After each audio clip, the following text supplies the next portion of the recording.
Deep in the heart of Appalachian country, where morning mist clings to ancient ridgelines and cell towers fear to tread, there exists a darkness that history books refuse to acknowledge. I'm talking about religious movements so twisted, so fundamentally disturbing that local authorities actively suppressed documentation of their existence. These weren't your typical mountain churches with wooden pews and Sunday hymns. These were cults that practiced rituals so horrifying that even hardened investigators walked away, leaving behind only fragments of testimony and evidence that disappeared into government archives. What I'm about to share with you isn't folklore or legend.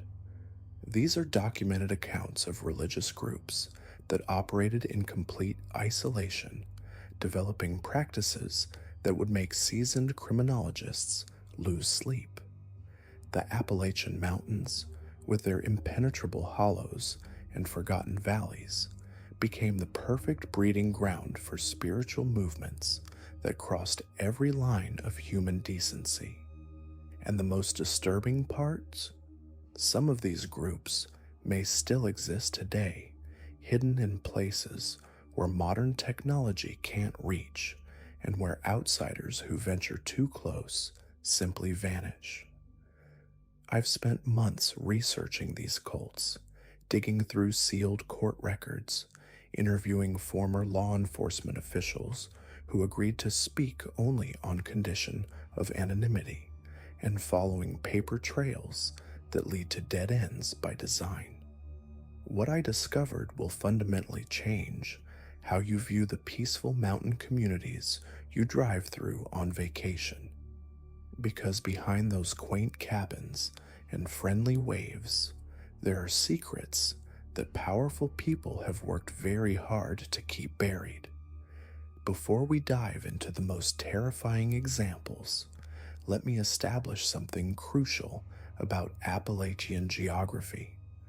These mountains aren't just remote, they're strategically isolated.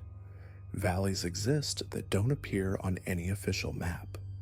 Entire communities have lived for generations without outside contact, developing their own dialects, their own laws, and yes, their own twisted interpretations of religious doctrine.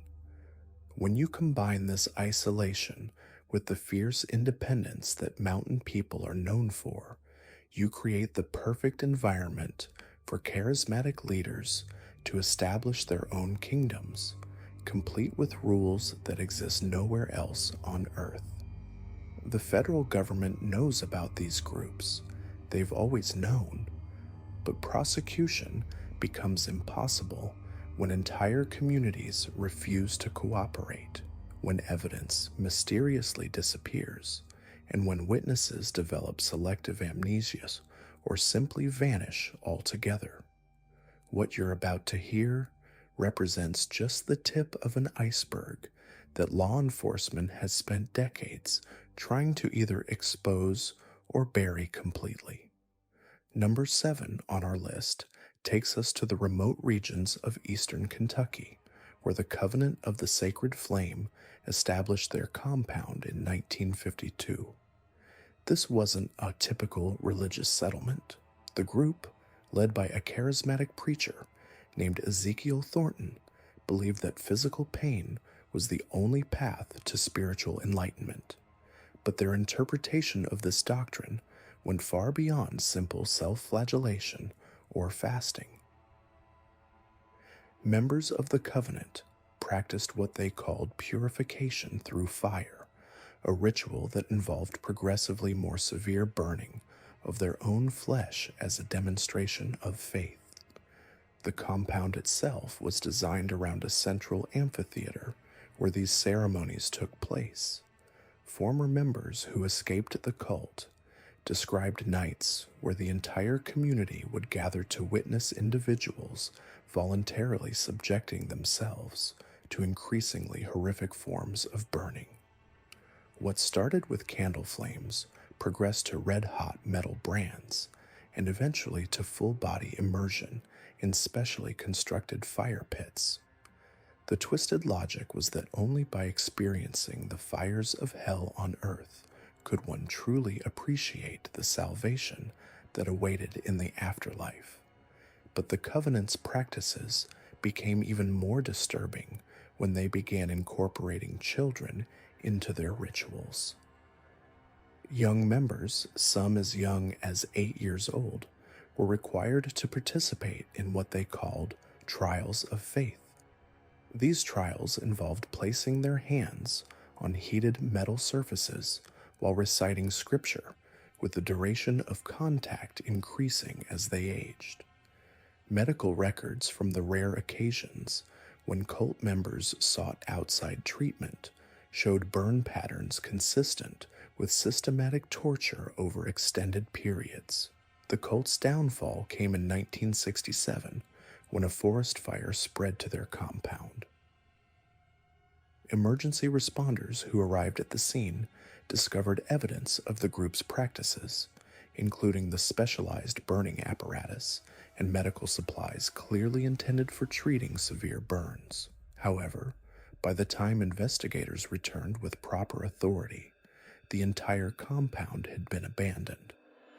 The Covenant members had vanished, leaving behind only their torture devices and graves containing bodies that showed evidence of death by burning. What makes this case particularly chilling is that survivors of the Covenant have been spotted in other religious communities throughout Appalachia over the decades since. They're recognizable by their distinctive burn scars, which form patterns that could only have been created through deliberate, repeated burning. Some law enforcement officials believe the group simply relocated deeper into the mountains, where they continue their practices away from any possibility of outside interference. Moving to number 6, we encounter the Children of the Eternal Harvest, a cult that operated in the mountains of western North Carolina from 1963 to 1981. This group, founded by a former seminary student named Marcus Webb, developed a theology centered around the belief that human sacrifice was necessary to ensure agricultural prosperity. But their interpretation of sacrifice went beyond anything found in historical religious practices. The children established their community in a valley so remote that it required a 3-hour hike through unmarked forest to reach. The compound consisted of traditional log cabins arranged around a central structure that served as both church and slaughterhouse. Webb taught his followers that the earth itself was a living entity that required regular feeding with human blood to maintain its fertility. This feeding, he claimed, had to be done according to specific lunar cycles and seasonal patterns to be effective. The cult's practices began with the sacrifice of animals, but Webb gradually convinced his followers that human offerings were necessary for the most important agricultural seasons. The selection process for human sacrifices was presented as a divine honor, with volunteers chosen through a combination of prayer, fasting, and what Webb called spiritual revelation. Those selected would undergo weeks of preparation, including ritual purification and intensive indoctrination designed to make them willing participants in their own deaths. The actual sacrifice rituals took place in an underground chamber beneath the main church building. This chamber, carved directly into the mountain bedrock, contained an altar surrounded by channels designed to collect and direct blood flow. Former members who escaped described ceremonies where the entire community would gather to witness the sacrifice, with the victim's blood being collected in specially blessed containers and later distributed throughout their agricultural fields. What made the children particularly dangerous was their recruitment strategy. Webb specifically targeted families experiencing economic hardship, offering them membership in a community that promised prosperity through divine favor. New members were gradually introduced to the cult's beliefs, with the most extreme practices revealed only after they had become completely dependent on the group for survival. By the time members fully understood what they had joined, escape was nearly impossible due to the remote location and the psychological control Webb exercised over his followers. The cult's activities came to light in 1981 when a county sheriff investigating missing persons reports discovered the compound. The evidence found there was so disturbing that much of it was immediately classified by federal authorities. What little information has been released indicates that investigators found evidence of at least 17 human sacrifices, with victims ranging in age from 14 to 63. The underground chamber contained human remains that showed signs of ritual preparation, and the surrounding agricultural fields tested positive for human blood at concentrations that suggested regular application over many years. Webb and his core followers disappeared before authorities could arrest them, but their influence on the region persisted. Local farmers reported unusually fertile soil in areas surrounding the former compound, and some admitted to secretly continuing the practice of applying blood to their fields, though they claimed to use only animal blood. More disturbing are the reports from hiking enthusiasts who have encountered individuals in the deep forest who speak of the need to feed the earth, suggesting that survivors of the children may still be practicing their beliefs in even more remote locations. Number 5 brings us to perhaps the most psychologically sophisticated of these mountain cults, the Assembly of Divine Revelation, which operated in the mountains of eastern Tennessee from 1958 to 1976. This group, led by a former psychology professor named Dr. Catherine Morse, combined traditional religious imagery with advanced psychological manipulation techniques to create what can only be described as a mind control operation disguised as a church. Dr. Morse established her compound in a valley that she claimed had been revealed to her in a vision as a place where the barriers between the physical and spiritual worlds were thin. The compound's design reflected this belief, with buildings constructed according to specific geometric patterns that Morse claimed enhanced spiritual communication.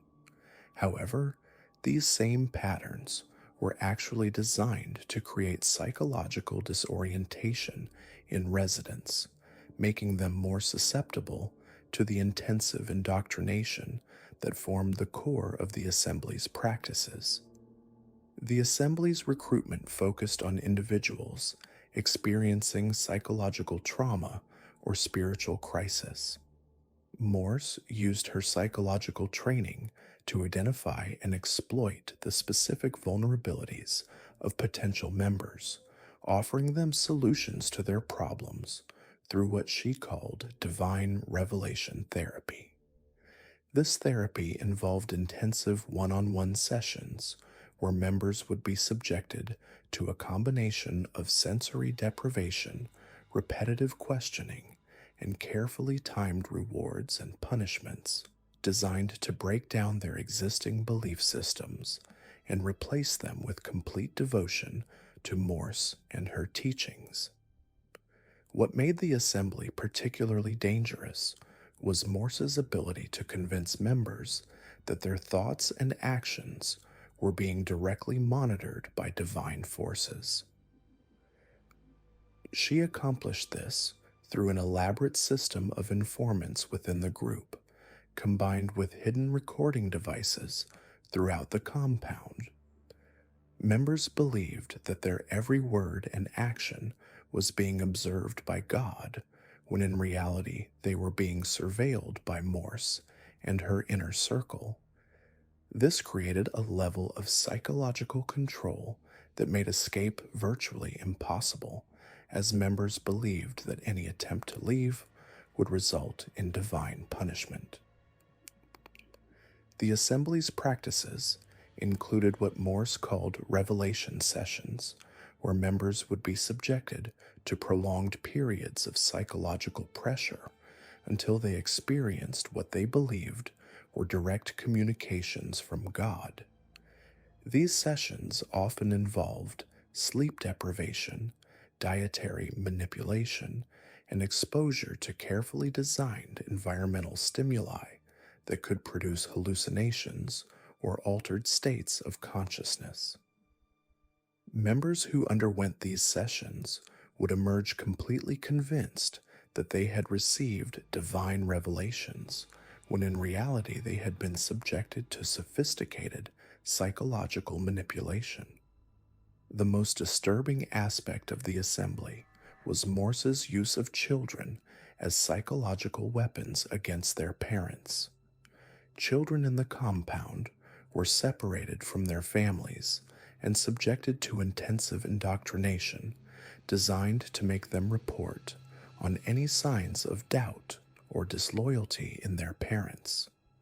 These children were taught that their highest duty was to God as interpreted by Morse, and that this duty superseded any family loyalty. Parents who showed signs of questioning the assembly's teachings would find themselves confronted with accusations from their own children, creating a level of psychological trauma that virtually guaranteed continued compliance. The assembly's downfall came when a former member who had escaped managed to contact federal authorities and provide them with detailed information about the compound's layout and practices. The subsequent investigation revealed the full extent of Morse's psychological manipulation system, including the hidden recording devices and the systematic abuse of children. However, by the time authorities moved to arrest Morse and her followers, the compound had been abandoned, with evidence of hasty evacuation, but no indication of where the members had gone. What makes the assembly case particularly troubling is that Morse's psychological techniques were far ahead of their time, incorporating methods that wouldn't be formally recognized by mainstream psychology for decades. This suggests that her work may have been connected to government psychological research programs that were active during the same period. Some investigators have theorized that the assembly may have served as a testing ground for advanced mind control techniques, though official records of any such connection remain classified. The legacy of these cults extends far beyond their individual crimes. They represent a dark chapter in Appalachian history that continues to influence the region today. Law enforcement officials report that cult activity in the mountains has never completely stopped, with new groups emerging regularly to fill the void left by those that have been exposed or disbanded. The isolation that made these historical cults possible still exists, and the social conditions that made their recruitment strategies effective remain largely unchanged. What's particularly disturbing is the pattern of official suppression that surrounds these cases. Time and again, investigations into mountain cults have been hampered by missing evidence, uncooperative witnesses, and federal intervention that seems designed more to cover up than to prosecute. This suggests that the full extent of cult activity in Appalachia may be far greater than what has been publicly acknowledged, with powerful interests working to keep the truth buried. The pattern becomes even more disturbing when you consider the connections between these groups and the broader network of isolated communities throughout Appalachia. Former FBI agents who worked these cases, speaking only under condition of anonymity, have described what they call the Underground Railroad of cult members, a system where individuals fleeing one disbanded group can quickly find refuge in another, carrying their twisted beliefs and practices with them like a spiritual contagion. This brings us to number 4, the Disciples of the Crimson Path, a cult that operated in the mountains of West Virginia from 1971 to 1989. What made this group particularly terrifying wasn't just their practices, but their systematic approach to indoctrination that turned ordinary mountain families into willing participants in acts of unimaginable horror. The Disciples were founded by a man known only as Brother Samuel, whose real identity remains unknown to this day. Unlike other cult leaders who relied on charisma or psychological manipulation, Brother Samuel built his following through a methodical process that targeted entire extended families rather than individuals. His strategy was brilliantly simple. Identify a family patriarch experiencing financial or personal crisis, offer practical help and spiritual guidance, then slowly introduce increasingly extreme beliefs once the family had become dependent on a group for survival. The Disciples established their compound in a valley that locals called Dead Horse Hollow, a name that would prove prophetic. The compound was designed to be completely self-sufficient, with workshops, agricultural areas, and living quarters arranged in a pattern that Brother Samuel claimed was revealed to him in a vision. However, investigators who later examined the site noted that the layout was actually designed to maximize surveillance and control, with clear sight lines from the central meeting hall to every other building in the compound. What set the Disciples apart from other cults was their belief in what they called spiritual cannibalism, the idea that consuming the flesh of the spiritually pure would grant the consumer enhanced divine connection. This belief system started with symbolic communion using specially prepared bread and wine, but gradually evolved into something far more literal and horrifying. Brother Samuel taught that certain individuals, particularly children who had been raised within the group, possessed a spiritual purity that could be literally consumed by others seeking enlightenment. The selection process for these consumption rituals was presented as a divine honor, with families encouraged to offer their children as vessels for the spiritual elevation of the entire community. The psychological manipulation involved was staggering. Parents were convinced that allowing their children to be consumed was the ultimate act of love, both for the child and for the community. Children selected for these rituals underwent weeks of preparation, including ritual purification and intensive spiritual instruction designed to maximize their supposed spiritual value. The actual consumption rituals took place in an underground chamber that the Disciples had carved beneath their meeting hall. This chamber, which investigators later described as resembling a medieval torture chamber, contained specialized equipment for the preparation and consumption of human flesh. The rituals themselves were elaborate affairs, involving the entire community, with different portions of the victim's body being distributed according to a complex hierarchy that reflected each member's standing within the group. What made the Disciples particularly dangerous was their expansion strategy.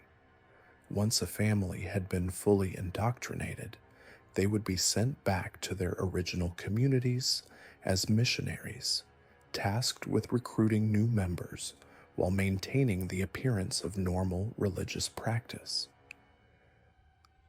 These missionary families would establish what appeared to be traditional mountain churches, complete with Sunday services and community gatherings, while secretly identifying potential recruits for the main compound. The disciples' activities came to light in 1989 when a young woman who had escaped the compound contacted state authorities.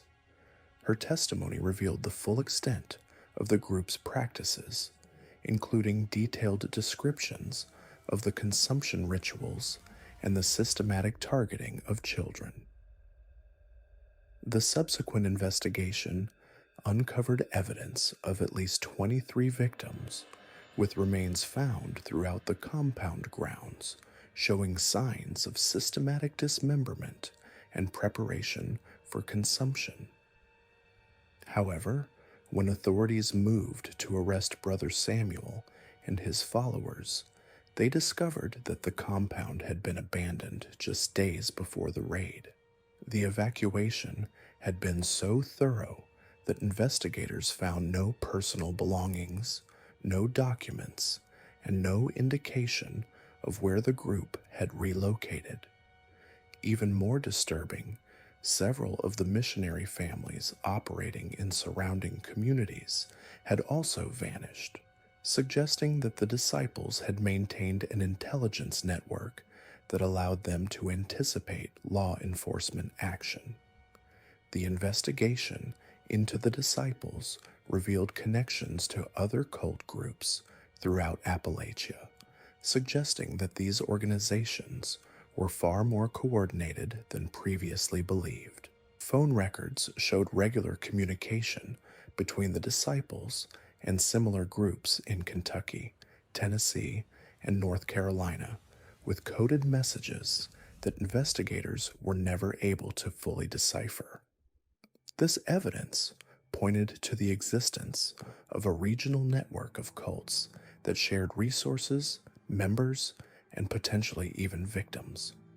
Moving to number 3, we encounter the Order of the Bleeding Crown, a cult that operated in the mountains of eastern Kentucky from 1965 to 1983. This group combined elements of traditional Christianity with practices borrowed from various occult traditions, creating a belief system so twisted that even other cult groups reportedly avoided contact with them.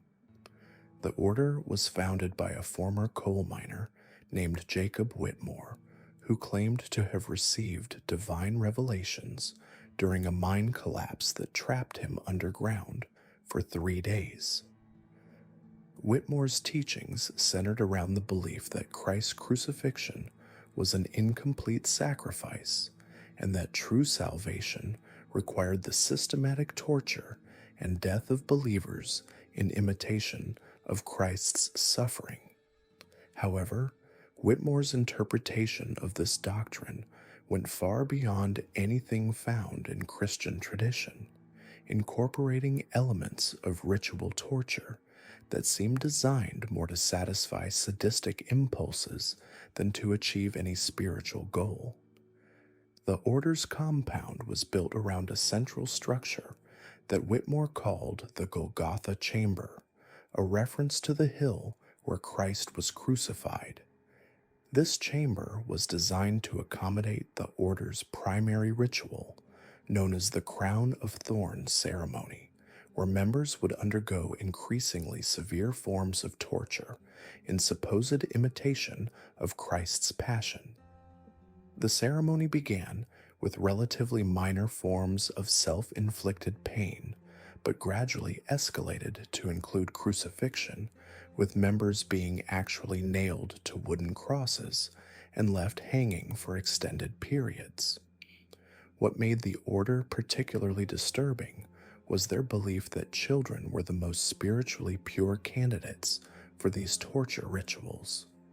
Whitmore taught that children's suffering was more pleasing to God than adult suffering, as children possessed an innocence that enhanced the spiritual value of their pain.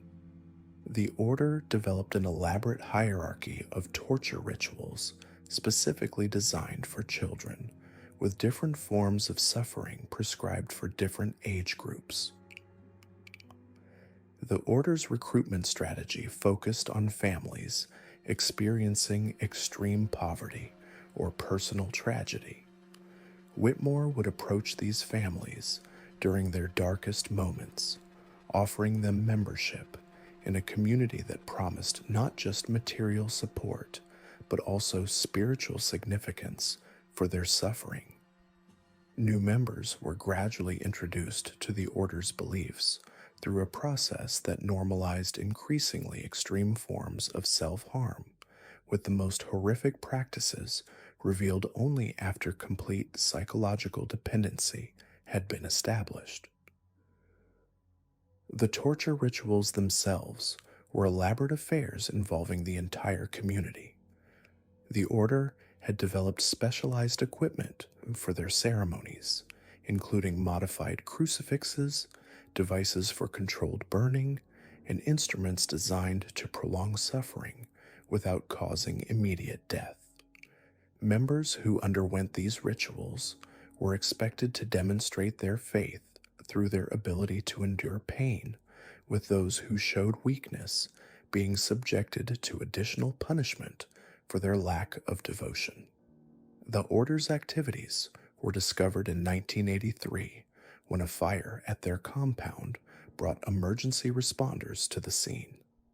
What they found there was so disturbing that several paramedics and firefighters required psychological counseling after witnessing the evidence of the order's practices. The Golgotha chamber contained multiple crucifixes with evidence of recent use, torture devices that showed signs of regular maintenance, and medical supplies clearly intended for treating severe injuries without providing actual healing. The investigation that followed revealed the full extent of the order's crimes, including evidence of at least 31 victims ranging in age from 6 to 47. The victims showed signs of systematic torture over extended periods, with injuries consistent with the religious torture devices found at the compound. Perhaps most disturbing were the medical records kept by the order, which documented the progression of injuries in individual victims with the clinical detachment of a scientific experiment. Jacob Whitmore and his core followers disappeared before authorities could arrest them, but their influence on the region persisted in ways that law enforcement found deeply troubling. Other religious groups in the area began incorporating elements of the order's practices into their own ceremonies, suggesting that Whitmore's teachings had spread beyond his immediate followers. Reports of unauthorized crucifixions and ritual torture began appearing throughout eastern Kentucky, with local authorities struggling to distinguish between copycat crimes and the activities of surviving order members. The psychological impact of these cults extends far beyond their immediate victims. Mental health professionals who have worked with survivors describe a form of trauma that goes beyond typical post-traumatic stress, incorporating elements of spiritual and identity destruction that can take decades to heal. Many survivors report ongoing nightmares, an inability to trust religious or authority figures, and a persistent fear that their former cult members will return to reclaim them. What makes these cases particularly chilling is the evidence of ongoing cult activity in the region. Law enforcement officials report that new groups with similar practices emerge regularly, often led by individuals who were children in the original cults and have now reached adulthood. These second-generation cult leaders often possess an even more sophisticated understanding of psychological manipulation, having been raised from birth in environments where extreme control and abuse were normalized. The geographic isolation that made these historical cults possible has not diminished with time.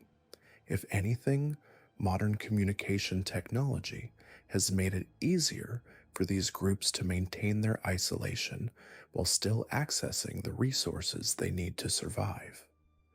Satellite internet allows cult leaders to research psychological manipulation techniques and coordinate with other groups, while modern transportation makes it possible to move members and resources quickly when law enforcement attention becomes too intense. Federal authorities have acknowledged that cult activity in Appalachia represents an ongoing threat, but their efforts to combat these groups have been hampered by the same factors that allowed the historical cults to flourish. The fierce independence of mountain communities makes residents reluctant to cooperate with outside authorities, while the complex geography of the region provides countless hiding places for groups seeking to avoid detection. The pattern of federal suppression becomes even more disturbing when you examine the case files that survived the systematic purging of records.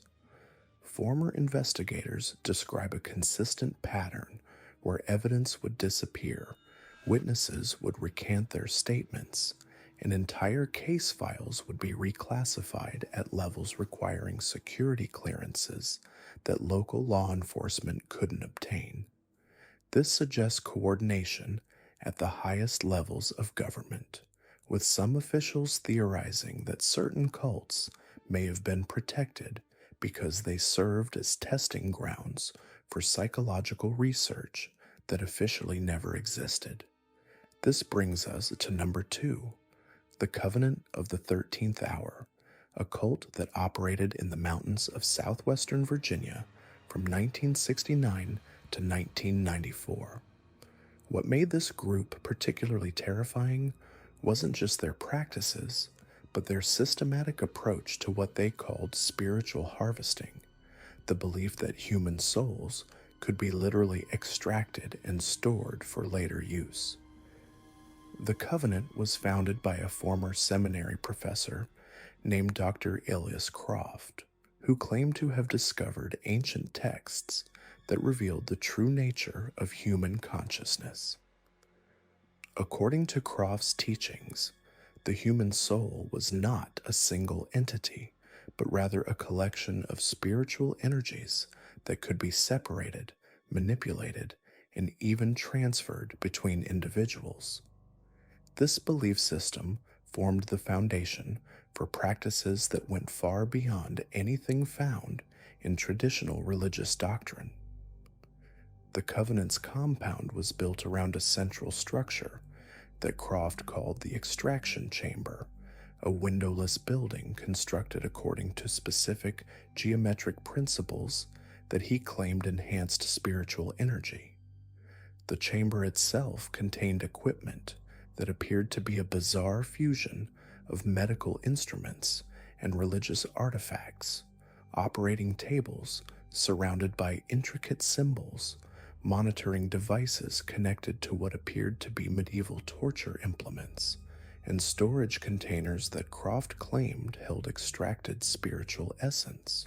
The extraction process itself was described by survivors as a form of torture so sophisticated that it seemed designed by someone with extensive knowledge of both human psychology and physiology. Victims would be subjected to a combination of sensory deprivation, chemical manipulation, and psychological pressure that would gradually break down their resistance until they entered what Croft called the harvesting state, a condition where the victim's consciousness became malleable and supposedly accessible for extraction. What made the Covenant particularly dangerous was their recruitment strategy, which focused specifically on individuals with advanced education or specialized skills. Croft believed that the spiritual energy of intelligent individuals was more potent and valuable than that of ordinary people. The group actively recruited doctors, teachers, engineers, and other professionals, often targeting them during periods of personal crisis when they were most vulnerable to manipulation. The harvesting rituals took place according to a complex schedule that Croft claimed was based on celestial alignments and lunar cycles. During these ceremonies, victims would be brought to the extraction chamber and subjected to the harvesting process, while other members of the group observed and participated in elaborate chanting rituals. The process could take hours or even days, with victims being kept in a state of controlled consciousness that allowed for what Croft claimed was the systematic removal of different aspects of their spiritual essence. Perhaps most disturbing were the storage containers that investigators found throughout the compound. Hundreds of sealed vessels that Croft claimed contained the extracted souls of his victims.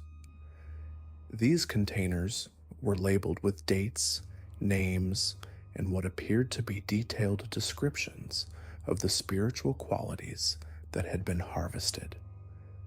Some containers were marked with symbols indicating they held the essence of children, while others were designated for what Croft called prime spiritual material harvested from individuals of exceptional intelligence or creativity. The Covenant's activities came to light in 1994 when a former member who had escaped contacted federal authorities with detailed information about the group's practices. The subsequent investigation revealed evidence of at least 47 victims, with the compound containing equipment and documentation that suggested the group had been systematically harvesting spiritual essence for over 2 decades. Medical examinations of survivors showed evidence of sophisticated psychological and physical manipulation that had left many of them in a state of permanent mental damage. However, when authorities moved to arrest Croft and his followers, they discovered that the compound had been evacuated with the same thoroughness that characterized other cult disappearances in the region. The extraction chamber had been completely dismantled, with no trace of the harvesting equipment or the stored containers. Even more disturbing, several of the victims who had been scheduled to testify against the group disappeared shortly before the trial, leaving investigators with insufficient evidence to pursue prosecution. The investigation into the Covenant revealed connections to research institutions and government agencies that raised questions about the true nature of Croft's work. Phone records showed regular communication with facilities involved in psychological research, while financial records indicated that the group had received funding from sources that refused to be identified. Some investigators theorized that the Covenant may have been conducting experiments in consciousness manipulation that had applications beyond religious practice. Moving to our final entry, we encounter the most disturbing and potentially ongoing cult in Appalachian history, the Order of the Eternal Silence, a group that has operated in the mountains of eastern Tennessee since 1973 and may still be active today. What makes this cult particularly terrifying is their belief in what they call consciousness transfer, the idea that human awareness can be moved between bodies, effectively granting immortality to those who master the technique. The order was founded by a mysterious figure known only as the Architect, whose real identity has never been established. Unlike other cult leaders who relied on charisma or religious authority, the architect built his following through demonstrated results, followers who claimed to have experienced consciousness transfer, showing knowledge and abilities that seemed to belong to other people. The psychological impact of these demonstrations was so profound that new members would often abandon their previous lives entirely within weeks of joining the group. The order's compound was built in a valley so remote that it required specialized equipment to reach, with access roads that were deliberately maintained in a state of disrepair to discourage casual visitors. The compound itself was designed around a central facility that the architect called the Translation Center, a complex of underground chambers where the consciousness transfer procedures allegedly took place. The design of these chambers incorporated elements that seemed to draw from multiple sources: medical operating rooms, sensory deprivation chambers, and ritual spaces that resembled ancient temples. The consciousness transfer process was described by former members as involving a combination of surgical procedures, psychological manipulation, and what the architect called spiritual engineering. Participants would undergo weeks of preparation that included dietary manipulation, sleep deprivation, and exposure to specific combinations of light and sound that supposedly prepared their consciousness for transfer. The actual transfer procedure took place in specially designed chambers where multiple participants would be connected by a complex array of medical and electronic equipment. What made the order particularly dangerous was their systematic approach to acquiring new bodies for consciousness transfer. The group maintained detailed records of potential transfer candidates, including physical descriptions, psychological profiles, and what they called compatibility ratings. These candidates were often individuals who had been recruited to the compound under false pretenses, only to discover that they were intended to serve as vessels for the consciousness of long-term order members. The order's recruitment strategy was sophisticated and multi-layered, involving legitimate businesses and charitable organizations that served as fronts for identifying potential candidates. The group operated medical clinics, counseling services, and educational programs that allowed them to assess individuals for both their suitability as cult members and their potential value as transfer candidates. This dual-purpose approach meant that many people who interacted with order representatives had no idea they were being evaluated for potential recruitment or exploitation. The consciousness transfer rituals themselves were elaborate affairs that could take days to complete. The order had developed specialized equipment for the procedures, including devices that supposedly monitored and manipulated brain activity, surgical instruments designed for specific types of neural intervention, and life support systems that could maintain multiple bodies simultaneously during the transfer process. The rituals were conducted by order members who had supposedly undergone multiple transfers themselves, possessing decades of experience in bodies that appeared much younger than their claimed age. The order's activities came to the attention of federal authorities in 1995 when a former member who had escaped provided detailed information about the group's practices and location. However, when investigators attempted to locate the compound, they discovered that the access roads had been destroyed and the valley appeared to be empty. Satellite surveillance showed no signs of recent habitation, despite the fact that the informant insisted the group had been active just weeks before. What makes the Order case particularly troubling is the evidence suggesting that the group may have successfully relocated and continues to operate in an unknown location. Former FBI agents who worked the case report receiving periodic intelligence about consciousness transfer experiments being conducted in various locations throughout Appalachia, with witnesses describing procedures and equipment that match the Order's known practices. These reports suggest that the architect and his followers may have perfected their relocation techniques, allowing them to maintain their activities while staying ahead of law enforcement. The psychological profiles of Order members who have been identified reveal a pattern of individuals who appear to possess knowledge and skills that don't match their apparent age or background.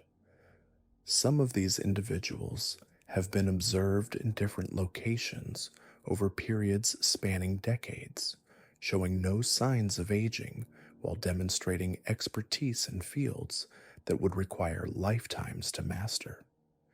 This evidence has led some investigators to theorize that the Order may have actually achieved some form of consciousness transfer, though the scientific community remains skeptical of such claims.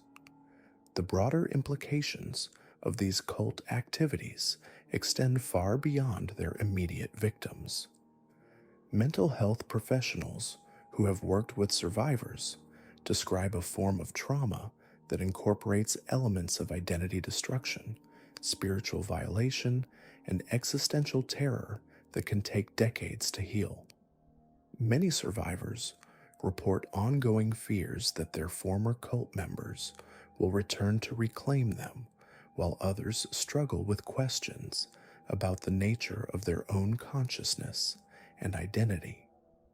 The pattern of federal suppression that characterizes these cases suggests that the full extent of cult activity in Appalachia may be far greater than what has been publicly acknowledged. Documents released under Freedom of Information Act requests have been heavily redacted, with entire sections blacked out for reasons of national security. This level of classification is unusual for local law enforcement cases, suggesting that these cults may have been involved in activities that had implications beyond simple criminal behavior. Law enforcement officials who have worked these cases describe a consistent pattern of obstruction that seems to come from the highest levels of government. Evidence disappears from secure facilities, witnesses develop selective amnesia, or simply vanish, and investigations are terminated without explanation. This pattern suggests that certain cult activities may have been protected because they served research purposes that officially never existed. The geographic isolation that made these historical cults possible has not diminished with time. Modern satellite imagery reveals countless valleys and hollows throughout Appalachia that remain uninhabited and difficult to access. These areas provide perfect hiding places for groups seeking to avoid detection, while modern communication technology allows them to maintain contact with the outside world when necessary. Current intelligence suggests that cult activity in the region has evolved rather than diminished. New groups emerge regularly, often led by individuals who were children in the original cults and have now reached adulthood. These second-generation cult leaders often possess an even more sophisticated understanding of psychological manipulation, having been raised from birth in environments where extreme control and abuse were normalized. The methods used by these modern cults have adapted to contemporary technology while maintaining the same fundamental approaches to control and manipulation. Social media is used to identify and target potential recruits, while encrypted communication allows cult leaders to coordinate activities across multiple locations without detection.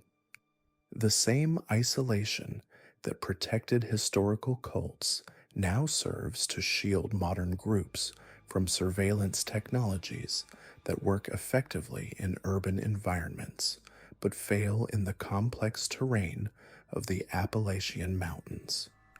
Federal authorities acknowledge that cult activity in Appalachia represents an ongoing threat, but their efforts to combat these groups have been hampered by the same factors that allowed the historical cults to flourish. The fierce independence of mountain communities makes residents reluctant to cooperate with outside authorities, while the complex geography of the region provides countless hiding places for groups seeking to avoid detection. The evidence suggests that these groups have not only survived but evolved, adapting their practices to exploit modern vulnerabilities while maintaining the same core beliefs that made them so dangerous in the first place. Intelligence reports describe new cults that combine traditional Appalachian isolation with sophisticated understanding of digital surveillance, allowing them to operate in plain sight while maintaining complete secrecy about their true activities. What makes the current situation particularly alarming is the way these groups have learned to exploit legitimate institutions as cover for their operations. Several cases have emerged where cults have established themselves as registered churches, therapeutic communities, or educational institutions, using their official status to deflect suspicion while conducting the same horrific practices that characterized their historical predecessors. The recruitment strategies employed by these modern cults have become increasingly sophisticated, incorporating elements of social media manipulation and psychological profiling that would have been impossible for earlier groups. Current intelligence suggests that cult recruiters maintain detailed databases of potential targets, tracking their online activity, personal relationships, and psychological vulnerabilities with a precision that rivals commercial marketing operations. Perhaps most disturbing is the evidence of coordination between different cult groups throughout the region. Intercepted communications reveal a network of shared resources, intelligence, and even members that spans multiple states and involves dozens of separate organizations. This network appears to operate according to a hierarchy that remains largely unknown to law enforcement, with decisions being made at levels that investigators have been unable to penetrate. The psychological sophistication of these modern cults represents a significant evolution from their historical predecessors. Where earlier groups relied primarily on isolation and physical intimidation to maintain control, contemporary cults employ advanced understanding of neuroscience, psychology, and social dynamics to achieve levels of mental manipulation that can be virtually impossible to detect or reverse. Mental health professionals who have worked with recent cult survivors describe forms of psychological conditioning that appear to incorporate elements of military interrogation techniques, therapeutic intervention methods, and advanced understanding of human cognition. These techniques are so sophisticated that many survivors remain unaware they have been manipulated, even after extensive therapy and deprogramming efforts. The financial resources available to these modern cults have also increased dramatically. Unlike historical groups, that relied primarily on member contributions and subsistence farming, contemporary cults have developed complex financial networks that include legitimate businesses, investment portfolios, and what appears to be funding from sources that refuse to be identified. This financial sophistication allows them to maintain operations on a scale that would have been impossible for earlier groups. Intelligence reports describe cult compounds that incorporate advanced technology, including satellite communication systems, sophisticated medical equipment, and security measures that rival those used by government facilities. Those resources allow modern cults to operate with a level of autonomy and security that makes law enforcement intervention extremely difficult. The medical capabilities of these groups have become particularly concerning. Several investigations have revealed evidence of cult-operated medical facilities that appear to be conducting unauthorized research on human subjects. The nature of this research remains largely unknown, but survivors describe procedures that seem designed to explore the limits of human consciousness, pain tolerance, and psychological manipulation. What makes these medical experiments particularly disturbing is the evidence that they may be connected to legitimate research institutions. Financial records and communication intercepts suggest that some cult medical activities may be funded by organizations with connections to universities, pharmaceutical companies, and government agencies.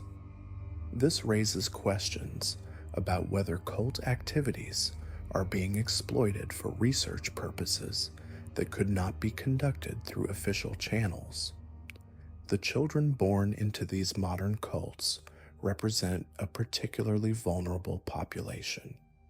Unlike earlier groups, where children were often recruited along with their families, contemporary cults appear to be deliberately breeding second and third generations of members who have never known life outside the cult environment. These children are subjected to sophisticated indoctrination from birth, creating individuals who may be virtually incapable of functioning in mainstream society. Educational records from regions with high cult activity show unusual patterns of homeschooling registrations, with many children being withdrawn from official educational systems at young ages. When these children do interact with outside institutions, they often display knowledge and behavioral patterns that suggest exposure to advanced educational techniques combined with severe psychological conditioning. The technological capabilities of these modern cults have evolved to include sophisticated surveillance and intelligence gathering operations. Several investigations have revealed evidence of cult-operated monitoring systems that track law enforcement activities, government communications, and even the movements of former members who have escaped. This intelligence capability allows cults to anticipate law enforcement actions and relocate before they can be apprehended. The encryption and communication security employed by these groups often exceeds that used by legitimate organizations, suggesting access to advanced technological resources and expertise. Some intelligence analysts theorize that cult groups may be receiving technical support from foreign governments or criminal organizations with interests in destabilizing American institutions. The influence of these cults on local communities has become increasingly subtle but pervasive. Rather than operating as isolated compounds, many modern groups have learned to integrate themselves into existing communities while maintaining their internal hierarchy and practices. This integration allows them to influence local politics, law enforcement, and social services in ways that protect their activities while appearing to be legitimate community members. Election records from regions with known cult activity show unusual voting patterns and candidate support that suggest coordinated political influence operations. Some local officials in these areas have been found to have unexplained financial resources or connections to organizations that cannot be fully investigated due to religious freedom protections. The legal protections afforded to religious organizations have become a significant obstacle to investigating modern cult activities. Groups that register as churches or religious institutions receive constitutional protections that make it extremely difficult for law enforcement to obtain search warrants or conduct surveillance operations. This legal shield allows cults to operate with impunity as long as they maintain the appearance of legitimate religious practice. Court records show a pattern of legal challenges that seem designed to test the boundaries of religious freedom protections. Cult-affiliated attorneys have filed numerous lawsuits challenging government oversight of religious organizations, often winning precedents that make future investigations more difficult. This legal strategy suggests a coordinated effort to create legal barriers that protect cult activities. The international connections of these modern cults have become increasingly apparent through intelligence gathered from various sources. Several groups appear to maintain relationships with similar organizations in other countries, sharing members, resources, and techniques in ways that suggest a global network of cult activities. This international dimension makes investigation and prosecution significantly more complex. Immigration records show unusual patterns of movement between cult-affiliated organizations in different countries, with individuals entering and leaving the United States under circumstances that suggest coordination with foreign cult groups. Some of these individuals possess skills and knowledge that seem inconsistent with their official backgrounds, raising questions about the nature of their training and activities. The recruitment of individuals with specialized skills has become a particular focus of modern cult activities. Intelligence reports describe targeted recruitment operations that focus specifically on individuals with backgrounds in medicine, psychology, engineering, and computer science. These specialists are often recruited through legitimate professional networks, making their involvement with cult activities difficult to detect. The technical capabilities that these recruited specialists bring to cult operations have allowed modern groups to achieve levels of sophistication that would have been impossible for earlier organizations. Medical professionals provide advanced healthcare capabilities, engineers design sophisticated compounds and equipment, and computer specialists create security and communication systems that rival those used by government agencies. The psychological impact of modern cult activities extends far beyond their immediate victims. Communities and regions with high cult activity report increased rates of mental health problems, domestic violence, and social dysfunction that seem to correlate with cult presence. This broader impact suggests that cult activities create psychological contamination that affects entire communities, even those not directly involved with cult organizations. Mental health professionals working in these regions describe treating patients with symptoms that seem inconsistent with typical mental health diagnoses. Many of these individuals report experiences that sound like cult involvement, but they often have no conscious memory of such experiences. This pattern suggests that modern cults may be employing memory manipulation techniques that allow them to exploit individuals without their awareness. The medical anomalies associated with cult activities have become increasingly difficult to explain through conventional means. Hospital records from regions with high cult activity show unusual patterns of injuries, illnesses, and psychological conditions that seem to cluster around certain geographical areas and time periods.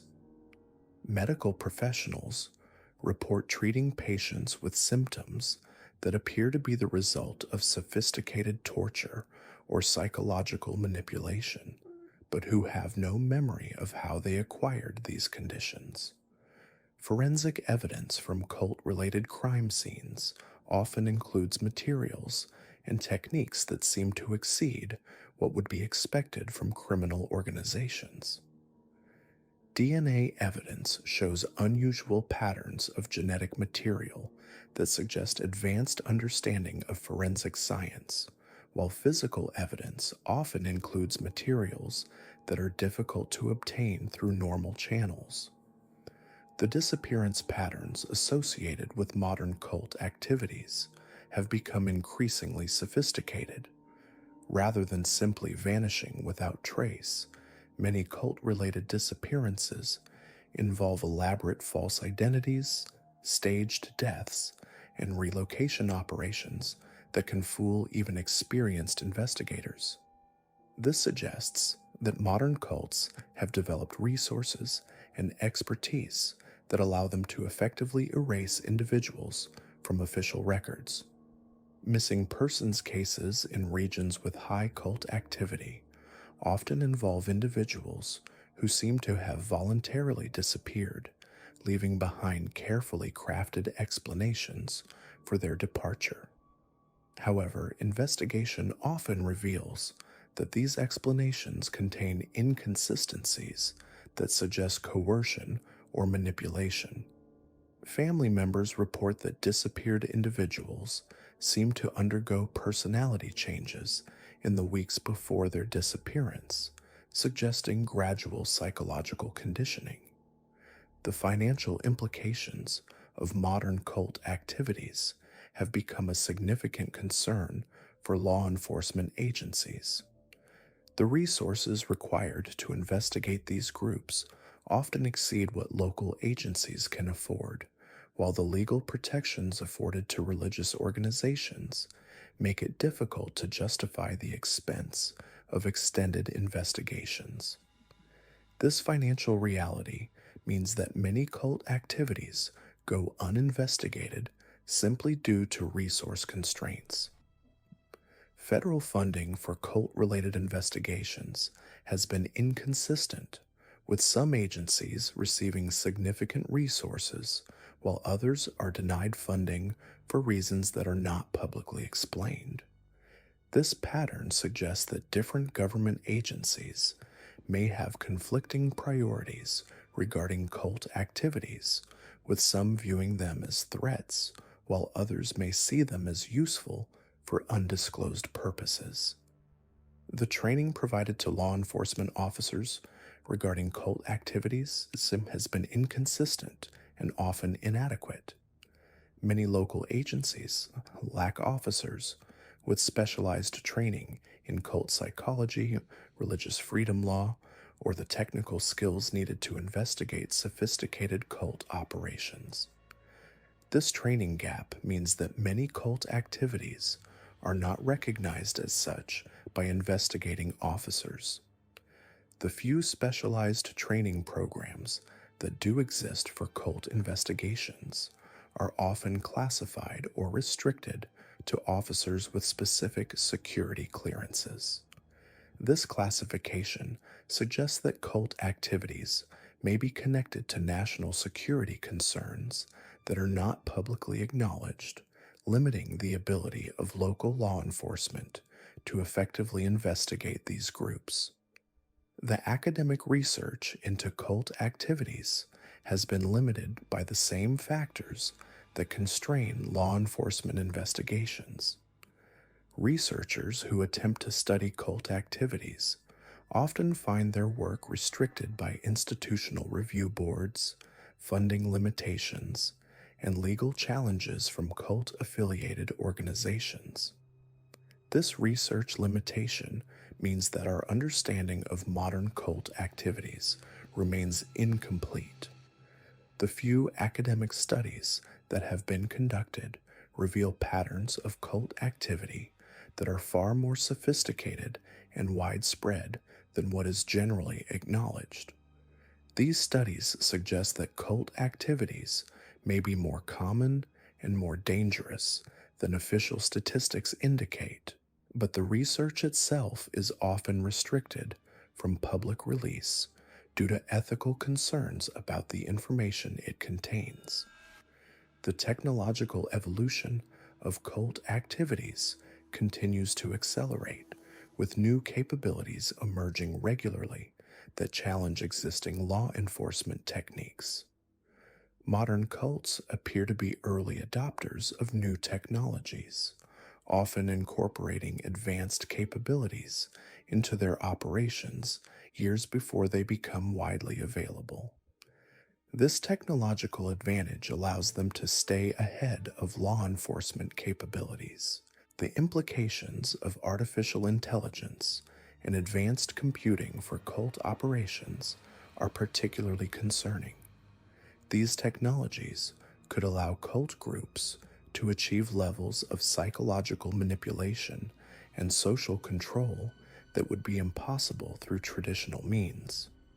The combination of AI-powered psychological profiling with the isolation and control techniques that cults have always employed could create forms of human manipulation that are virtually impossible to detect or resist. As we look toward the future, the evidence suggests that cult activities in Appalachia will continue to evolve and adapt to changing circumstances.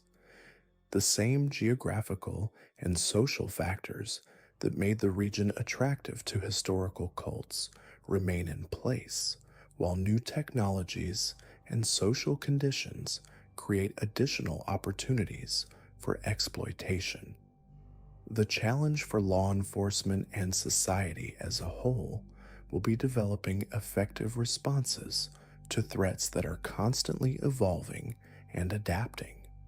The lessons learned from studying these historical and contemporary cult activities point to the need for increased awareness, better training for law enforcement officers, and more effective legal frameworks for investigating religious organizations that may be exploiting their protected status. However, the evidence also suggests that powerful interests may be working to prevent such improvements, ensuring that the dark legacy of Appalachian cults will continue to claim victims for generations to come. The mountains of Appalachia continue to hold their secrets, and the evidence suggests that some of those secrets involve ongoing activities that would shock the conscience of ordinary Americans. The isolation that once protected these groups from outside interference has evolved into sophisticated security measures that may be even more effective than the natural barriers that historically shielded cult activities from detection. The most disturbing aspect of this ongoing threat isn't just the sophistication of modern cult operations, but the systematic way they've learned to exploit the very institutions designed to protect society from their influence. Current intelligence suggests that several cult groups have successfully infiltrated law enforcement agencies, social services, and even federal oversight bodies, creating a network of protection that shields their activities from investigation. Former federal agents who worked these cases describe a pattern of obstruction that seems to originate from within the agencies themselves. Evidence disappears from secure facilities, investigations are terminated without explanation, and officers who become too persistent in their inquiries find themselves reassigned or forced into early retirement. This internal corruption suggests that cult influence may extend far beyond their mountain strongholds, reaching into the heart of the institutions charged with protecting American citizens. The recruitment strategies employed by these infiltration operations are particularly sophisticated. Rather than attempting to convert existing law enforcement officers, cult groups have begun placing their own members in positions of authority through legitimate career advancement. These individuals often possess genuine qualifications and years of experience, making their true allegiances virtually impossible to detect through normal screening procedures. Intelligence reports describe cult members who have achieved positions of significant authority within federal agencies, using their access to classified information and operational resources to protect their organizations from investigation. These individuals often maintain their cover for decades, slowly building networks of influence that can be activated when their cult activities come under scrutiny. The psychological conditioning that allows these deep cover operatives to maintain their facades is remarkable in its sophistication. Unlike traditional undercover operations, where agents maintain their original loyalties while pretending to belong to criminal organizations, these cult infiltrators appear to genuinely believe in their missions while successfully performing the duties of their official positions. This dual loyalty creates individuals who are simultaneously effective government employees and dedicated cult members. The detection of these infiltration operations has become one of the most challenging aspects of modern cult investigation. Traditional counterintelligence techniques are designed to identify foreign agents or criminal infiltrators, not religious extremists who may have been conditioned from childhood to serve dual loyalties.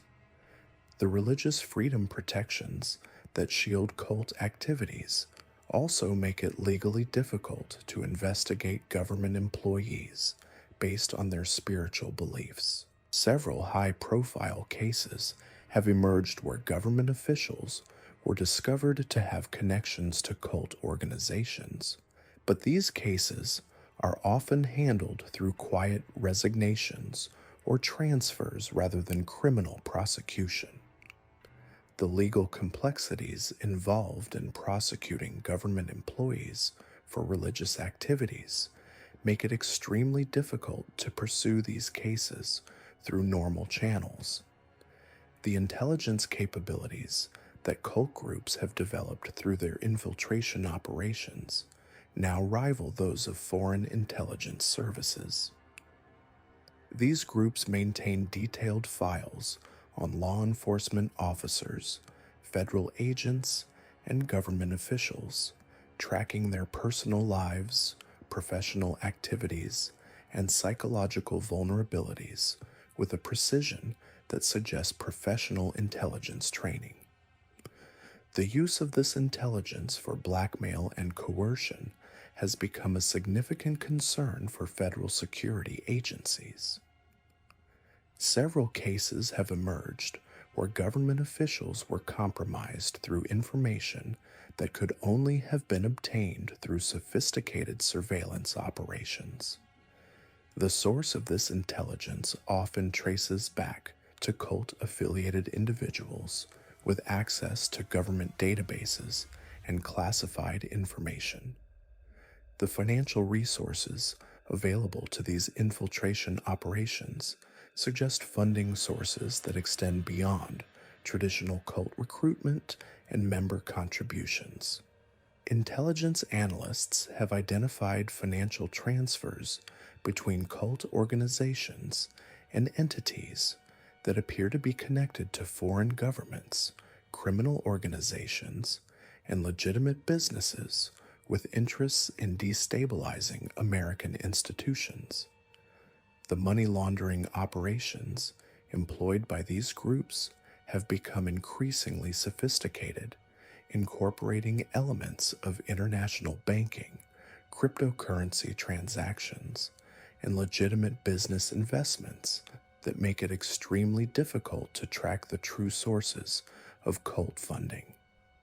This financial complexity suggests that cult activities may be serving interests that extend far beyond the religious or psychological motivations that historically drove these groups. The technological capabilities that cult groups have developed through their infiltration operations now include access to advanced surveillance systems, encrypted communication networks, and data analysis tools that rival those used by intelligence agencies. These capabilities allow cult groups to monitor law enforcement activities, track former members, and identify potential threats to their operations with unprecedented precision. The medical research capabilities that some cult groups have developed represent perhaps the most disturbing aspect of their evolution.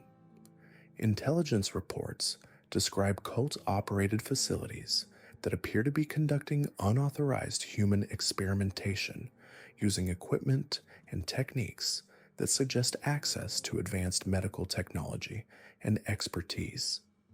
The nature of this research remains largely classified, but survivors describe procedures that seem designed to explore the limits of human consciousness and psychological manipulation. The recruitment of medical professionals for these research operations has become a particular focus of cult infiltration activities. Several cases have emerged where respected doctors and researchers were discovered to have connections to cult organizations, often through what appeared to be legitimate professional relationships that gradually evolved into something more sinister. The pharmaceutical connections that some cult groups have developed raise questions about whether cult research activities may be serving the interests of legitimate drug companies seeking to explore treatments or techniques that could not be investigated through official channels. The regulatory barriers that prevent certain types of human experimentation in legitimate research settings do not apply to cult organizations that operate outside normal oversight. The genetic research capabilities that some cult groups appear to have developed represent a particularly concerning evolution. Intelligence reports describe cult facilities that seem to be conducting unauthorized genetic experiments on members, possibly in pursuit of what they believe to be spiritual or consciousness-related genetic modifications. The scientific validity of such research is questionable, but the potential for harm to human subjects is enormous. The breeding programs that several cult groups have implemented represent a systematic approach to creating future generations of cult members who are genetically and psychologically optimized for cult life.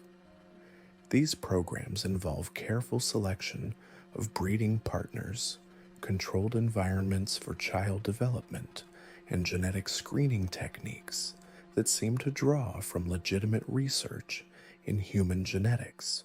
The children produced by these breeding programs represent a unique challenge for law enforcement and social services. Unlike children who are recruited into cults from normal families, these individuals have been conditioned from conception to serve cult purposes. They often possess unusual abilities and knowledge that reflect their specialized upbringing, but they may be virtually incapable of functioning in normal society.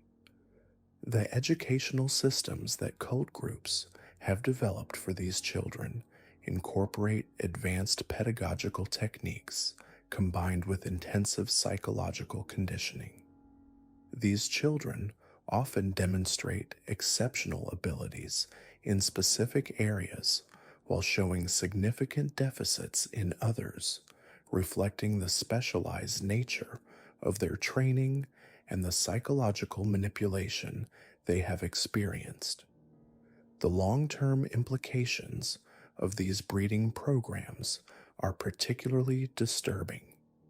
Intelligence projections suggest that within a generation, cult groups may possess members who are fundamentally different from normal human beings in terms of their psychological conditioning, genetic modifications, and technological augmentation.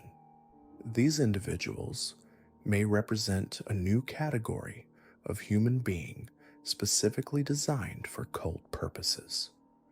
The technological augmentation that some cult groups appear to be pursuing represents the convergence of their medical research capabilities with advanced technology. Intelligence reports describe cult facilities that seem to be experimenting with electronic implants, genetic modifications, and other techniques designed to enhance the abilities of cult members or increase their loyalty to the organization. The legal implications of these technological augmentation programs are complex and largely unexplored.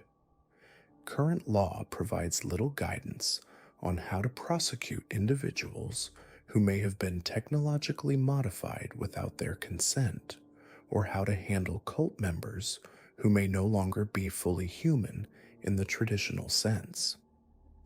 The international connections that these technologically advanced cult groups have developed suggest a global network of organizations pursuing similar research goals. Intelligence reports describe regular communication and resource sharing between cult groups in different countries, with techniques and technologies being transferred across international boundaries in ways that suggest coordination at the highest levels. The foreign government connections that some cult groups appear to have developed raise questions about whether cult activities may be serving the interests of hostile foreign powers seeking to destabilize American society. The combination of cult infiltration of government agencies with foreign intelligence connections creates a national security threat that may be far greater than previously understood. The military applications of cult research into human consciousness and psychological manipulation have not been lost on defense agencies. Some intelligence analysts theorize that cult groups may be serving as unofficial research and development operations for military applications that could not be pursued through official channels. The weapon's potential of advanced psychological manipulation techniques could be enormous if successfully developed and deployed. The ability to control human behavior through technological or pharmaceutical means could revolutionize warfare, making traditional military capabilities obsolete. The possibility that cult groups may be developing such capabilities represents a threat that extends far beyond their immediate victims. The countermeasures that would be required to defend against such psychological weapons are largely theoretical and untested. Current military doctrine provides little guidance on how to protect troops or civilian populations from sophisticated mind control techniques, leaving American forces potentially vulnerable to attacks that could turn them against their own country. The detection of individuals who have been subjected to advanced psychological manipulation remains a significant challenge for security agencies. Traditional interrogation and screening techniques may be ineffective against individuals who have been conditioned using advanced cult techniques, potentially allowing compromised individuals to maintain their cover indefinitely. The treatment of individuals who have been subjected to advanced cult conditioning represents a new frontier in medical and psychological care. Traditional deprogramming techniques may be insufficient to reverse the effects of technological augmentation or genetic modification, potentially leaving cult survivors permanently damaged or dangerous. The ethical implications of treating technologically augmented cult members raise questions about the nature of human identity and free will. If cult members have been modified to the point where they are no longer fully human, do they retain the rights and protections afforded to normal citizens? These questions have no clear answers under current law. The legal framework required to address these emerging threats would need to balance religious freedom protections with national security concerns in ways that have never been attempted. The complexity of these legal issues may prevent effective prosecution of cult activities, even when clear evidence of criminal behavior exists. The social implications of widespread cult infiltration extend far beyond law enforcement and national security concerns. The erosion of trust in institutions that results from cult infiltration could undermine the social cohesion that holds American society together. When citizens can no longer trust that government agencies are working in their interests, the foundations of democratic society begin to crumble. The psychological impact of living in a society where cult infiltration is widespread creates a climate of paranoia and suspicion that can be as damaging as the cult activities themselves. Citizens who become aware of cult infiltration may begin to suspect that anyone in authority could be a cult member, making normal social and political interactions increasingly difficult. The economic implications of cult activities have become increasingly significant as these groups have developed sophisticated financial operations. The resources required to investigate and prosecute cult activities represent a growing burden on law enforcement budgets, while the economic disruption caused by cult infiltration of businesses and institutions creates costs that are difficult to quantify. The insurance implications of cult activities have begun to emerge as insurance companies struggle to assess the risks associated with cult-related crimes. Traditional insurance policies may not cover losses resulting from cult activities, leaving individuals and organizations vulnerable to financial ruin if they become targets of cult operations. The educational implications of cult infiltration extend beyond the specialized schools that cults operate for their own members. The infiltration of public educational systems by cult members could result in the psychological conditioning of normal children, potentially creating a generation of individuals who are sympathetic to cult goals, even if they are not formal cult members. The medical implications of cult research activities could have far-reaching consequences for public health. If cult groups are developing new diseases, psychological manipulation techniques, or genetic modifications, these developments could eventually affect the broader population, even if they are initially confined to cult members. The environmental implications of cult activities have become increasingly apparent as these groups have developed sophisticated compounds and research facilities. The environmental damage caused by cult operations is often hidden from public view, but intelligence reports suggest that some cult facilities may be creating environmental hazards that could affect surrounding communities. The agricultural implications of cult activities extend beyond the subsistence farming that historically supported these groups.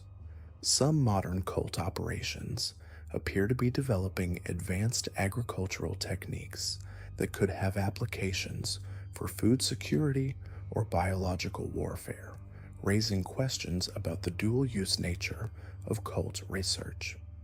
The transportation implications of cult activities have become more significant as these groups have developed sophisticated logistics networks. The ability of cult groups to move members, resources, and materials across large distances without detection suggests capabilities that could be exploited for other purposes if these groups choose to expand their activities. The communication implications of cult activities extend beyond the encrypted networks that these groups use for internal coordination. The infiltration of communication systems by cult members could allow these groups to monitor or disrupt normal communications, potentially creating vulnerabilities that could be exploited by hostile foreign powers. The energy implications of cult activities have become apparent as these groups have developed sophisticated power generation and distribution systems for their compounds. The energy independence that these systems provide could serve as a model for other organizations seeking to operate outside normal infrastructure, potentially including terrorist groups or foreign intelligence operations. The waste management implications of cult activities have become increasingly concerning as these groups have developed sophisticated methods for disposing of evidence and materials related to their operations. The environmental and public health risks associated with cult waste disposal practices may affect communities far beyond the immediate vicinity of cult compounds. The water resource implications of cult activities extend beyond the basic needs of cult compounds. Some intelligence reports suggest that cult groups may be developing capabilities for water purification, contamination, or control that could have applications for population control or biological warfare. The mineral resource implications of cult activities have become apparent as these groups have developed sophisticated mining operations in remote areas. The minerals extracted by cult operations may be used for technological applications related to their research activities, or they may be sold to fund cult operations through legitimate commodity markets. The wildlife implications of cult activities extend beyond the traditional hunting and trapping that supported historical mountain communities. Some intelligence reports suggest that cult groups may be conducting unauthorized research on wildlife populations, potentially developing capabilities for biological warfare or environmental manipulation. The archaeological implications of cult activities have become apparent as these groups have developed sophisticated methods for locating and excavating sites of historical significance. The artifacts and information obtained through these operations may be used for cult purposes or sold to fund cult activities through legitimate antiquities markets.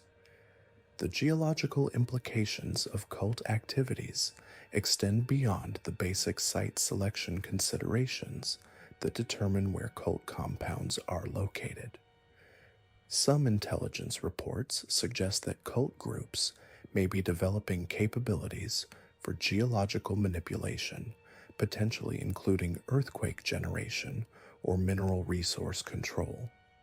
The atmospheric implications of cult activities have become apparent as these groups have developed sophisticated weather monitoring and potentially weather modification capabilities.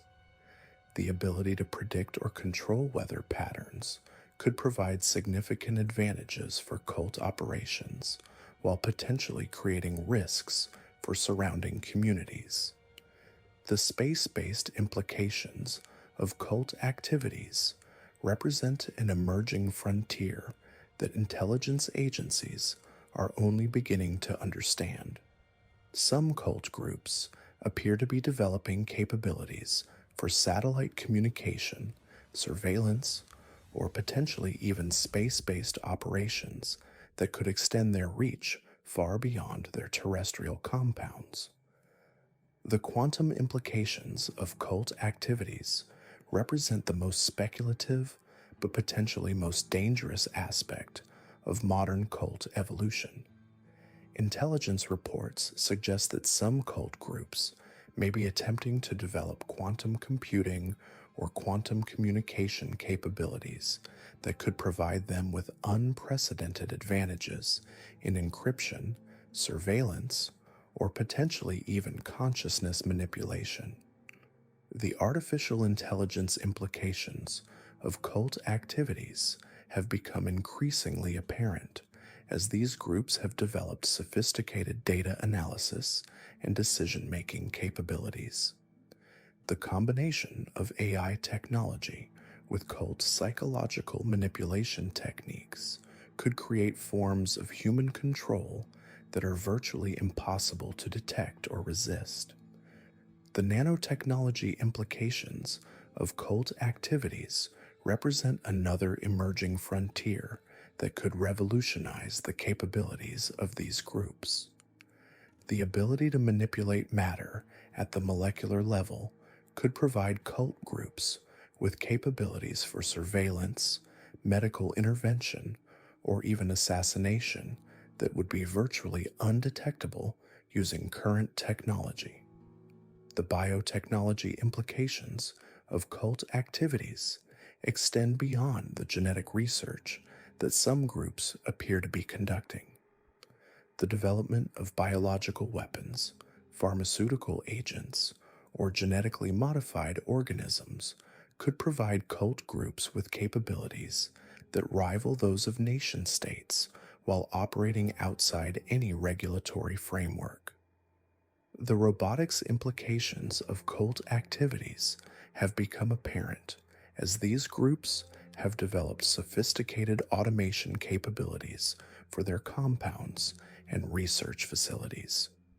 The use of robotic systems could allow cult groups to conduct operations with minimal human involvement, potentially reducing their vulnerability to infiltration or defection. The materials science implications of cult activities represent an area where cult research could have applications far beyond their immediate purposes. The development of new materials with unusual properties could provide cult groups with capabilities for construction, defense, or technology that would be difficult to counter using conventional methods. The energy production implications of cult activities extend beyond the basic power needs of cult compounds. Some intelligence reports suggest that cult groups may be developing advanced energy production technologies that could provide them with significant advantages while potentially creating environmental or safety risks for surrounding communities. The transportation technology implications of cult activities have become apparent as these groups have developed sophisticated methods for moving people and materials without detection. The development of advanced transportation technologies could provide cult groups with capabilities that rival those of military organizations while operating outside any regulatory oversight. The manufacturing implications of cult activities represent an area where cult capabilities could have far-reaching consequences. The ability to produce sophisticated equipment, weapons, or technology without regulatory oversight could provide cult groups with capabilities that are difficult to monitor or control through normal channels. The information warfare implications of cult activities have become increasingly apparent as these groups have developed sophisticated capabilities for psychological manipulation and social control. The combination of cult expertise in human psychology with advanced information technology could create capabilities for social manipulation that rival those of foreign intelligence services. The cybersecurity implications of cult activities extend beyond the basic protection of cult communications and data. The development of advanced cybersecurity capabilities could allow cult groups to conduct offensive cyber operations against government agencies, businesses, or individuals who threaten their interests. The surveillance implications of cult activities have become apparent as these groups have developed sophisticated monitoring capabilities that allow them to track individuals and activities across large geographic areas. The combination of cult surveillance capabilities with their infiltration of government agencies could create a surveillance network that rivals those of authoritarian governments. The assassination implications of cult activities represent perhaps the most immediate threat that these groups pose to individual safety. The development of sophisticated assassination capabilities using advanced technology, pharmaceutical agents, or psychological manipulation could allow cult groups to eliminate threats while maintaining plausible deniability. The terrorism implications of cult activities extend beyond the immediate threat that these groups pose to their own members and local communities. The capabilities that cult groups have developed could be exploited by terrorist organizations seeking to conduct operations against American targets, potentially creating threats that are difficult to detect or prevent using traditional counterterrorism methods. The espionage implications of cult activities have become apparent as these groups have developed sophisticated intelligence gathering capabilities. The combination of cult infiltration of government agencies with advanced surveillance technology could provide foreign intelligence services with access to American secrets that would be difficult to obtain through traditional espionage methods.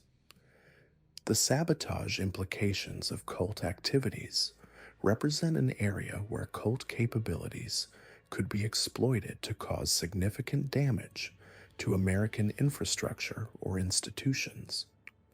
The technical expertise and access that cult groups have developed could allow them to conduct sabotage operations that would be difficult to detect or prevent using normal security measures. The psychological warfare implications of cult activities extend beyond the immediate effects of cult psychological manipulation techniques. The expertise that cult groups have developed in human psychology could be exploited to conduct psychological operations against American citizens, potentially creating social instability or political disruption that serves the interests of hostile foreign powers. The propaganda implications of cult activities have become apparent as these groups have developed sophisticated methods for disseminating information and influencing public opinion. The combination of cult expertise in psychological manipulation with advanced communication technology could create propaganda capabilities that rival those of foreign governments while operating under the protection of religious freedom laws. The recruitment implications of cult activities extend beyond the immediate threat that these groups pose through their own membership growth. The techniques that cult groups have developed for identifying and recruiting individuals with specific skills or vulnerabilities could be exploited by other organizations seeking to build capabilities for criminal or terrorist activities. The training implications of cult activities represent an area where cult capabilities could have far reaching consequences for American security. The training programs that cult groups have developed for their members could serve as models for other organizations seeking to create highly motivated and skilled operatives for criminal or terrorist purposes. The coordination implications of cult activities have become apparent as these groups have developed sophisticated methods for organizing and directing complex operations across multiple locations. The organizational capabilities that cult groups have developed could serve as models for other organizations seeking to conduct distributed operations while maintaining centralized control. The adaptation implications of cult activities represent perhaps the most concerning aspect of the evolving threat that these groups pose. The ability of cult groups to rapidly adapt to changing circumstances and develop new capabilities in response to law enforcement pressure suggests that traditional approaches to combating these groups may be insufficient to address the evolving threat. The persistence implications of cult activities extend beyond the immediate challenge of investigating and prosecuting these groups.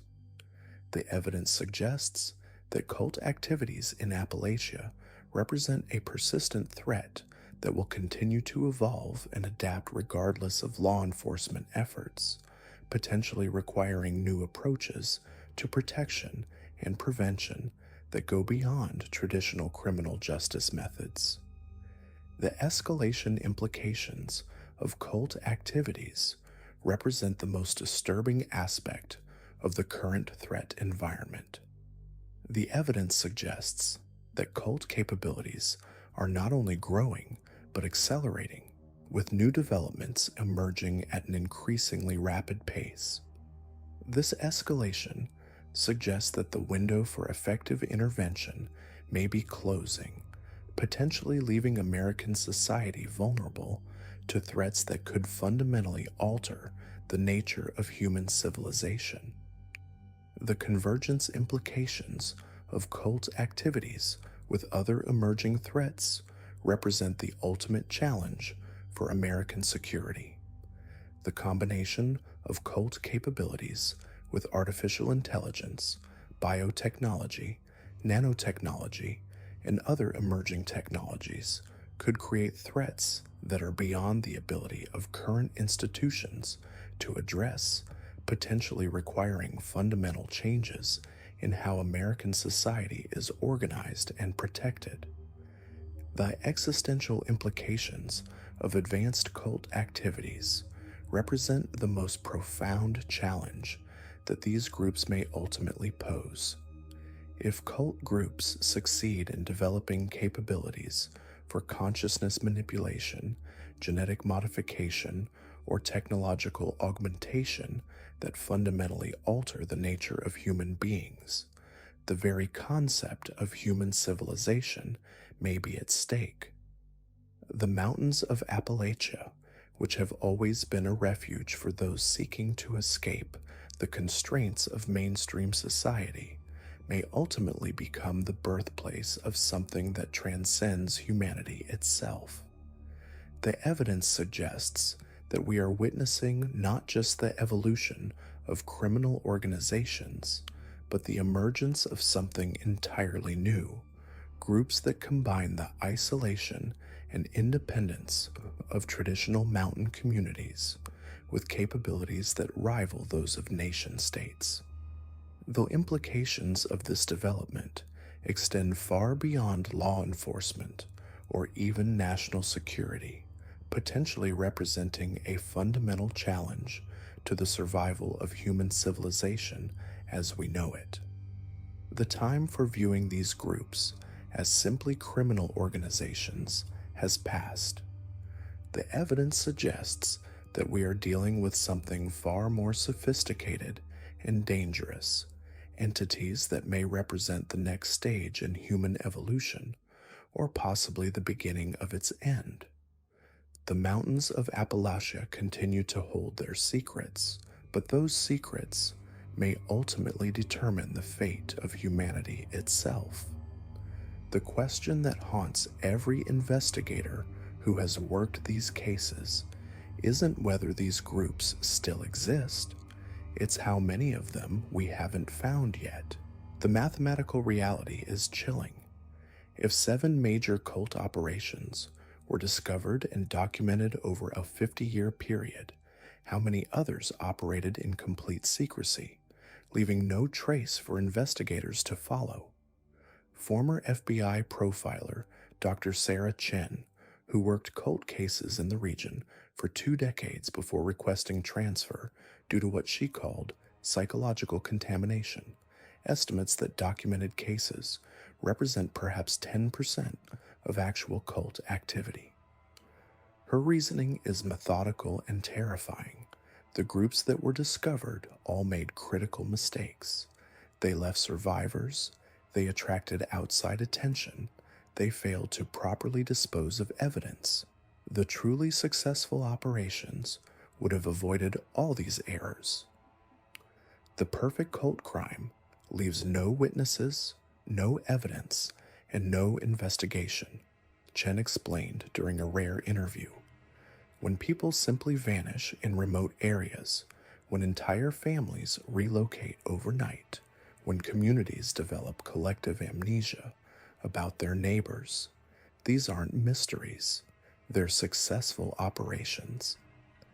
The demographic patterns support her theory. Census data from Appalachian regions shows statistical anomalies that defy explanation. Population decreases in areas where birth rates should support growth.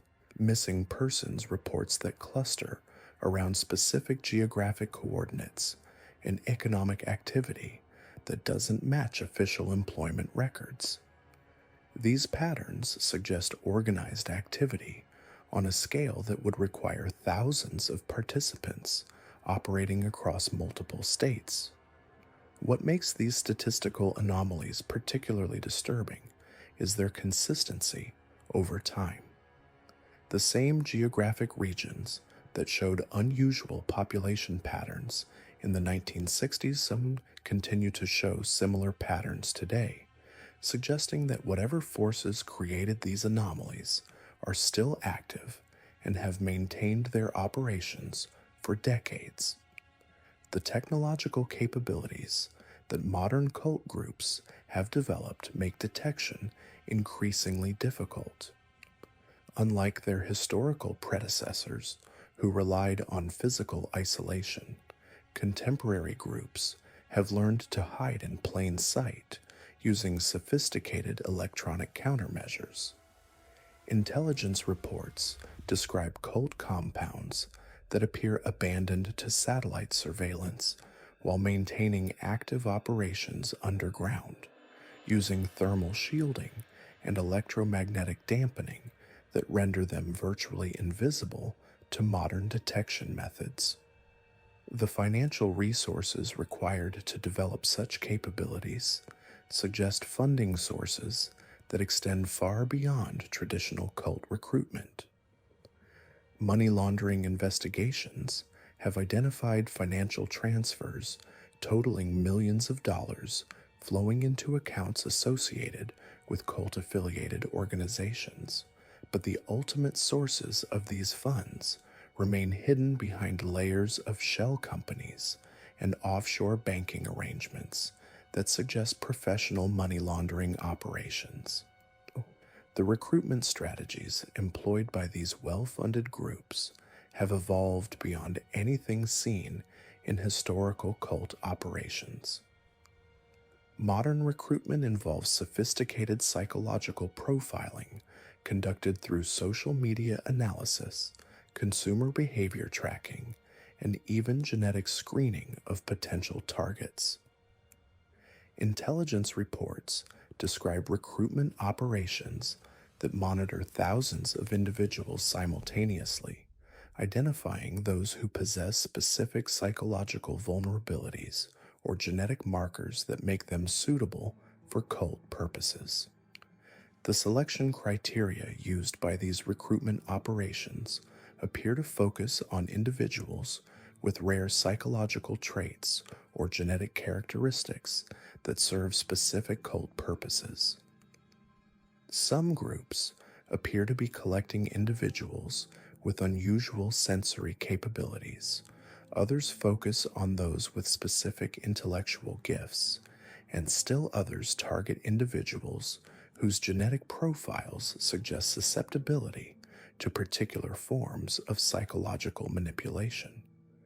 The conditioning programs that these recruited individuals undergo have evolved far beyond the simple brainwashing techniques used by historical cults. Modern conditioning involves a combination of pharmaceutical intervention, electronic stimulation, and psychological manipulation that can reshape human personality and behavior in ways that were previously impossible. Survivors describe conditioning experiences that seem to alter fundamental aspects of human consciousness, creating individuals who remain loyal to their cult even after escaping.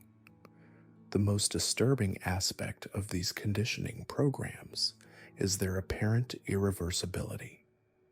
Unlike historical cult members who could often be deprogrammed through intensive therapy, individuals subjected to modern conditioning techniques appear to retain their cult programming indefinitely.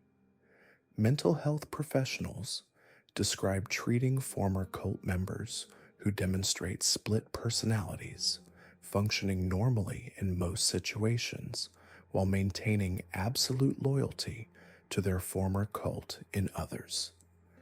The children born into these modern operations represent a particularly vulnerable population. Unlike historical cult children, who often retained some connection to normal human development, contemporary cult breeding programs appear to be producing individuals who are fundamentally different from normal human beings. These children demonstrate abilities and knowledge that seem impossible given their age and background, while showing severe deficits in areas that would be normal for human development. Educational assessments of children who have escaped from modern cult operations reveal cognitive patterns that suggest deliberate manipulation of human development. These children often demonstrate exceptional abilities in specific areas: mathematical calculation, pattern recognition, or sensory discrimination, while showing severe limitations in emotional development, social interaction, and creative thinking. The long-term implications of these developmental modifications are unknown, but preliminary studies suggest that these children may be incapable of normal human emotional development. They demonstrate loyalty and obedience that exceeds normal human ranges, while showing limited capacity for independent thought or creative problem solving. This combination of traits suggests that they may have been deliberately designed to serve specific cult purposes. The medical research conducted on these modified children reveals genetic and neurological changes that appear to be artificially induced. Brain scans show unusual patterns of neural development that don't match normal human ranges, while genetic analysis reveals modifications that seem to be the result of deliberate intervention rather than natural variation. The technology required to produce such modifications suggests access to advanced medical capabilities that exceed what would be available to most legitimate research institutions. The precision of these modifications indicates expertise in neuroscience, genetics, and developmental psychology that represents the cutting edge of human knowledge and in these fields. The implications of this research extend far beyond the immediate victims. If cult groups have developed capabilities for modifying human development, these techniques could potentially be applied to normal populations through water supplies, food additives, or environmental contaminants. The ability to influence human development on a population scale could represent a threat to human civilization itself. The evidence suggests that we are witnessing the emergence of something unprecedented in human history. Organized groups that possess capabilities for modifying human consciousness and development that exceed those of legitimate governments or research institutions. These groups operate outside any regulatory framework, pursue goals that remain largely unknown, and possess resources that allow them to maintain operations across multiple generations. The challenge for law enforcement and society is developing responses to threats that may be beyond the scope of traditional criminal justice approaches. When dealing with groups that can modify human consciousness, create individuals with superhuman capabilities, and operate using technologies that exceed government capabilities, traditional approaches to law enforcement may be insufficient. The evidence suggests that the future of human civilization may depend on our ability to understand and address these emerging threats. The mountains of Appalachia, which have always been a refuge for those seeking to escape the constraints of mainstream society, may ultimately become the birthplace of something that transcends humanity itself, or the location where humanity's future is determined by forces that we are only beginning to understand. The isolation that once protected these groups from detection has evolved into something far more sophisticated and dangerous. The secrets hidden in those ancient hollows may ultimately determine whether human civilization survives in its current form, or whether it evolves into something entirely different under the influence of groups that have learned to manipulate the very essence of human consciousness. The question is no longer whether these groups exist, but whether we can develop the capabilities needed to understand and address the threats they represent before they fundamentally alter the nature of human existence itself. The evidence suggests that time may be running out, and the mountains of Appalachia may hold the key to humanity's survival or its transformation into something beyond our current understanding.